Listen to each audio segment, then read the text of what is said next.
ఓం నమ శివాయ. శ్రీ మాత్రే నమ. ఓం శ్రీ సాయిరామ్. అందరికీ నమస్కారం అండి. రేపే కార్తీక గురువారం. గ్లాసుడు పసుపు నీళ్ళతో రహస్యంగా ఇలా చేసే కనుక లక్ష్మీదేవి 10 లక్షల రూపాయలతో ఇంట్లో అడుగు పెడుతుంది. మీ జాతకం మారిపోతుంది. కోట్ల కుంభవర్షం కురుస్తుంది. మీకున్న కష్టాలన్నీ కూడా తీరిపోతాయి. మీరు వంటిని పట్టినా కూడా బంగారంలాగా మారుతుంది. మీ ఇంట్లో ఉన్న సమస్యలన్నీ కూడా తొలగిపోతాయి. చాలా మంచి ఫలితం వస్తుంది అని శాస్త్రం చెబుతుంది. సిద్ధశాస్త్రంలోని ఈ పరిహారం గురించి చెప్పారు. పసుపును నీటిలో కలిపితే పసుపు రంగు నీళ్లు తయారవుతాయి. పసుపు చాలా మంచి పదార్థం, మంగళకరమైన పదార్థం కూడా. పసుపుతో పరిహారం చేస్తే మీకు తిరిగిలేని ఫలితం వస్తుంది. పసుపుకు భారతీయ సాంప్రదాయానికి లేని సంబంధం ఉంది. శుభ సూచకంగా పసుపును చూస్తారు. మన తెలుగు వాళ్ళు కూడా గుమ్మానికి పసుపు రాస్తారు, కాళ్ళకి పసుపు రాసుకుంటారు, ముఖానికి కూడా పసుపు దట్టిస్తారు. అంతెందుకు, కూర ఏది వండినా సరే చిటికెడు పసుపు ఖచ్చితంగా వేయకుండా కూడా ఉండరు. పసుపు ఒక విధంగా సర్వరోగ నివారణి. ఎందుకంటే చెడు బ్యాక్టీరియాను దరి చేరనివ్వదు. మన పూర్వీకులకు పసుపు చేసే మేలు బాగా తెలుసు. అందుకే వారు ఆరోగ్య చిట్కాలలో పసుపును బాగా వాడేవారు. ఇప్పటికీ మన ఇళ్లల్లో పెద్దవారు ఇంట్లో ఎవరికైనా చిన్న దెబ్బ తగిలింది అంటే గనక వెంటనే పసుపు తీసుకొచ్చి అక్కడ అద్దేస్తారు. పసుపులో ఉండే ఔషధ గుణాలను మనల్ని ఆరోగ్యంగా ఉంచుతాయి. అంతేకాకుండా పసుపును నాభి పైన అనగా బొడ్డు పైన పూయడం వలన కూడా ప్రత్యేకమైన ప్రయోజనాలున్నాయి. బొడ్డుపై పసుపు ముద్ద పెట్టడం వల్ల కూడా మానసిక ప్రశాంతత లభిస్తుంది. సంపద శ్రేయస్సు కలుగుతుంది. ఆర్థిక సమస్యల నుంచి ఉపశమనం లభిస్తుంది. బొడ్డు ప్రాంతంలో పసుపును ముద్దగా చేసి పెట్టడం వలన ఇంట్లో గొడవలు రావు. చెడు సంబంధాలు మంచిగా మారుతాయి. పసుపును బొడ్డుపై పూయడం వలన వ్యాధులకు కూడా దూరంగా ఉంటారు. ఇలా బొడ్డుపై పసుపు రాస్తే మీ అన్ని అవయవాలకు కూడా పోషకాలు చేరుతాయి. అంతేకాదు, ఆడపిల్లలు పుష్పవతి అయినప్పుడు ఆ పిల్ల చేత పసుపు ఉండలాగా చుట్టి తిరిపించే సాంప్రదాయం కూడా మనకు ఉన్నది. ఇలా మన సాంప్రదాయాలలోనే పసుపు పెనవేసుకొని పోయింది. ఏ శుభకార్యం జరిగినా, పెళ్ళి జరిగిన, పండగ వచ్చినా, పబ్బం వచ్చినా సరే పసుపును తెచ్చి వినియోగిస్తాము. పసుపును అందుకే పరమ పవిత్రంగా పదార్థంగా చూసుకుంటూ ఉంటారు. ఇటువంటి అద్భుతమైన పసుపుతో నీటిని కలిపి కార్తీక గురువారం రోజు ఒక చిన్న పరిహారం చేస్తే మీ జాతకం మారిపోతుంది. లక్ష్మీదేవి అనుగ్రహంతో కోట్ల కుంభవర్షం కురుస్తుందని కూడా పండితులు చెప్తున్నారు. మరి గురువారం రోజు పసుపు నీటితో ఏం చేయాలి అన్న విషయాన్ని ఇప్పుడు ఈ వీడియోలో వివరంగా తెలుసుకుందాం. అంతకన్నా ముందు దేవుడు ఎప్పుడు మనల్ని గమనిస్తాడు అని తెలిపే ఒక నీతి కథను విందాము. అనగనగా ఆహ్లాదకరమైన వాతావరణంలో ఒక గురుకులం ఉంది. అక్కడ యథావిధిగా కూడా రోజు మాదిరిగా విద్యార్థులకు పాఠం బోధించారు గురువుగారు. అనంతరం ప్రతి పిల్లవాడి చేతిలో ఒక అరటి పండు ఉంచుతూ, జాగ్రత్త, మీరందరూ కూడా మీ చేతిలోనే మహిమగల ఈ అరటి పండ్లను ఎవరు చూడకుండా తినాలి అని నియమం పెట్టారు. విద్యార్థులందరూ కూడా ఎవరికి తోచిన చోటికి వాళ్ళు వెళ్ళారు. ఒక విద్యార్థి తమ గదిలోని తలుపులన్నీ కూడా మూసేసి ఆ అరటి పండును తినేశాడు. ఇంకో విద్యార్థి రాత్రి వేళలో చీకటి పడుతుంది కదా, అప్పుడు అందరి మధ్యలో తిన్నా సరే ఎవరికి కూడా కనబడదని ఊహ చేసుకున్నాడు. ఇంకా విద్యార్థి అడవిలోకి ఎవరు ఉండరు కాబట్టి అడవికి వెళ్ళి తినాలని కూడా బయలుదేరాడు. మరొకడు చెట్ల పొదల మధ్యలో దూరి తినేశాడు. ఇంకొకడు ఎత్తైన చెట్టెక్కి అరటిపండును గుటుక్కున మింగేశాడు. ఇలా ఒక్కొక్కరు వారికి తోచిన విధానంగా గురువుగారు చెప్పిన నియమానుసారంగా మొత్తానికి తమ అరటి పండును తినేసి సాయంత్రం గురుబోధ సమయంలో ప్రార్థన మందిరం వద్దకు వచ్చి హాజరయ్యారు. అప్పుడు ఆ గురువుగారు విద్యార్థులతో, బాలల్లారా, నేను మీకు ఇచ్చిన అరటి పండుని ఎవరికి కనబడకుండా తినేశారా అని అన్నాడు. ఓ, ఎంచక్కా తినేశాం గురువుగారు అని చెప్పి అందరూ కూడా ఏకకంఠంతో బిగ్గరగా అరుస్తూ ఉత్సాహంగా చెప్పగా, ఒక శిష్యుడు మాత్రం తనకిచ్చిన అరటి పండును మళ్ళా గురువుగారికే వెనక్కి తిరిగి ఇచ్చేస్తూ, నేను ఈ పండును ఎవరు చూడకుండా తినలేకపోయాను గురువుగారు. మీరు చెప్పిన నియమం ప్రకారం ఎవరు చూడకుండా ఈ పండును తినడానికి చాలా ప్రయత్నం చేశాను కానీ సాధ్యం పడలేదు. స్వామి, ఎక్కడకు వెళ్ళినా సరే అక్కడ దేవుడు ఉన్నట్టుగాను, నా వెనకే చూస్తున్నట్టుగాను అనిపిస్తున్నది. మీరే చెప్పారు కదా గురువుగారు, దేవుడు అంతటా ఉన్నాడు, అన్నిటా ఉన్నాడు, నిరంతరం మనల్ని కంటికి రెప్పలా మాదిరి కాచుకొని చూస్తూ ఆపద వేళ రక్షిస్తూ ఉంటానని.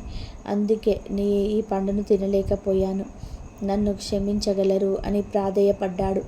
అప్పుడు గురువుగారు ఆ విద్యార్థితో, నాయన, నువ్వే నా నిజమైన శిష్యుడివి. చిన్న వయసులోనే గురువు చెప్పిన పాఠాలతో పాటు గురు హృదయాన్ని కూడా చక్కగా గ్రహించావు అంటూ ఆశీర్వదించారు. తోటి విద్యార్థులు తమలోని అవివేకాన్ని గుర్తించి చప్పట్లతో ఆ విద్యార్థిని అభినందించారు.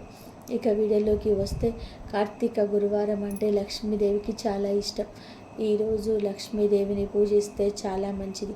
ఎవరైతే జాతకంలో దోషాలు ఉన్నాయని బాధపడిపోతుంటారో, జాతకం మారాలని చెప్పి కోరుకుంటూ ఉంటారో, వారు గురువారం రోజు నీటిలో పసుపును కలిపి ఆ పసుపు నీటితో చిన్న పరిహారం చేస్తే చాలు, ఆ జాతక దోషాలన్నీ కూడా పోయి మీ జాతకం అద్భుతంగా మారిపోతుందని సిద్ధశాస్త్రం చెప్తుంది.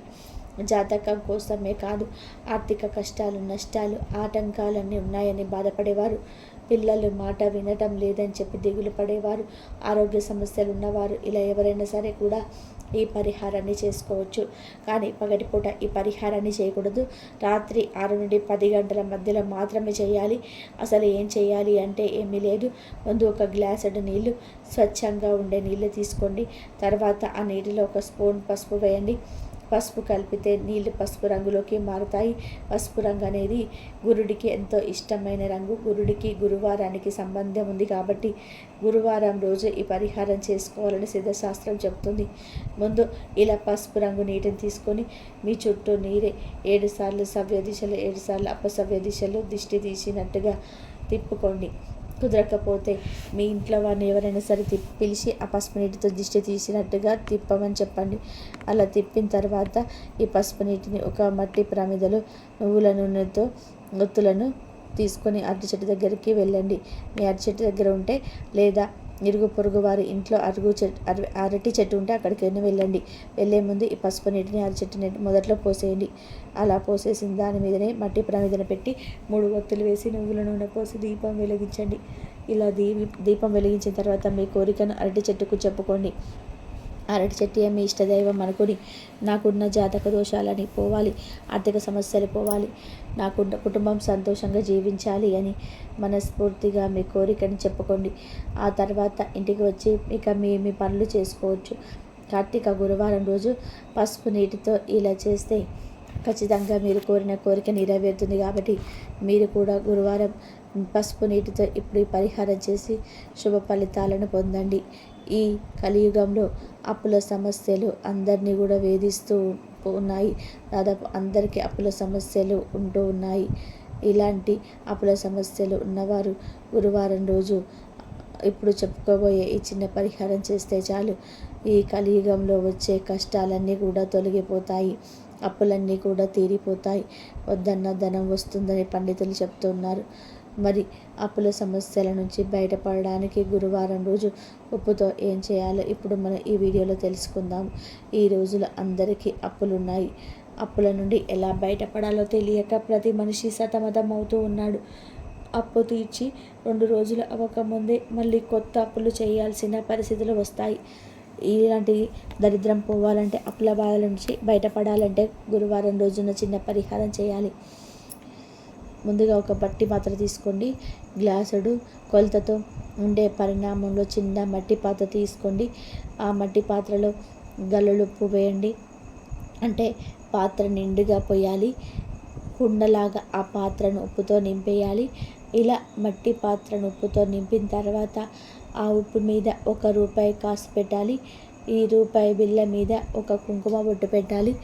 తర్వాత ఈ ఉప్పు పాత్రను తీసి వంటగదిలో పెట్టుకోవాలి. అంటే వంటగదిలో స్టవ్ పక్కన ఆగ్నేయ మూల ఈ ఉప్పు పాత్రను పెట్టుకోవాలి. ఇలా పెట్టిన పాత్రను ఇక అలా వదిలేయాలి. ప్రతిరోజు తీసి కడప గదులు క్లీన్ చేయడానికి కూడా కడప గదులు అలా వదిలివేయాలి. మళ్ళీ ఈ ఉప్పు పాత్రను మళ్ళీ ఎప్పటి వరకు అలా ఉంచాలి అనే సందేహం రావచ్చు. ఉప్పు రంగు ఎప్పుడైతే మారుతుందో అప్పటి వరకు ఈ ఉప్పును అలాగే వంటగదిలో వదిలేయండి. ఉప్పును వంటగదిలో పెట్టినప్పుడు ఆ ఉప్పును లక్ష్మీదేవిగా భావించి, అమ్మ మాకున్న అప్పుల బాధలు, రుణ బాధలు అన్నీ కూడా తొలగిపోవాలి తల్లి, మేము సంతోషంగా ఉండాలి, మమ్మల్ని కరుణించు, మాతో ఉండు అని అమ్మవారిని ప్రార్థించి ఉప్పును వంటగదిలో పెట్టి వదిలేయండి.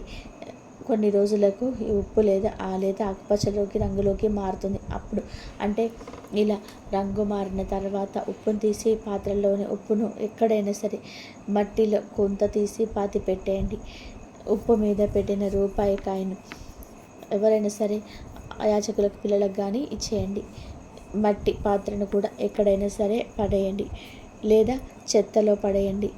ఇలా ఒక గురువారం రోజు ఈ పరిహారం చేశారు అంటే చాలు, మీ ఇంట్లో ఉన్న దరిద్రం అంతా కూడా పోతుంది. కానీ అప్పులు తీరాలంటే మాత్రం ప్రతి గురువారం ఈ పరిహారం చేయాలి. ఎప్పటి వరకు చేయాలనే సందేహం రావచ్చు. మీ అప్పులు ఎప్పుడైతే పూర్తిగా తీరిపోతాయో అప్పటి వరకు ఈ పరిహారం చేస్తూనే ఉండండి.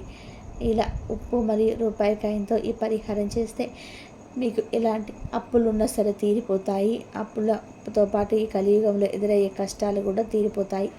వందలు, వేలు, లక్షలు, కోట్లు ఇలా మీకు ఎంత మొత్తంలో అప్పులు ఉన్నా సరే ఈ పరిహారాన్ని నమ్మకంగా చేసుకున్నారంటే తప్పనిసరిగా త్వరలోనే మీ అప్పులన్నీ కూడా తీరిపోతాయి. మీ జీవితం మారుతుంది. కాబట్టి అప్పులతో బాధపడేవారు ఉప్పుతో ఈ చిన్న పరిహారం చేసి ఆ సమస్యల నుంచి బయటపడి సంతోషంగా జీవించండి. ఈ వీడియో నచ్చితే లైక్ చేయండి, షేర్ చేయండి, బట్ సబ్స్క్రైబ్ చేసుకోవడం మాత్రం అస్సలు మర్చిపోవద్దు. కాబట్టి ఈ విధంగా పరిహారం చేసుకొని ఆ అమ్మవారి అనుగ్రహం పొంది అప్పులను తీర్చుకోండి. మీకున్న సమస్యలన్నీ కూడా బయటపడి మీకు మంచి జరిగే అవకాశం అయితే ఎక్కువగా ఉంటుంది. ఈ వీడియో కనుక నచ్చినట్లయితే కంపల్సరీ లైక్ చేయడం మాత్రం మర్చిపోకండి. ఇంతవరకు చూసినందుకు ధన్యవాదాలు.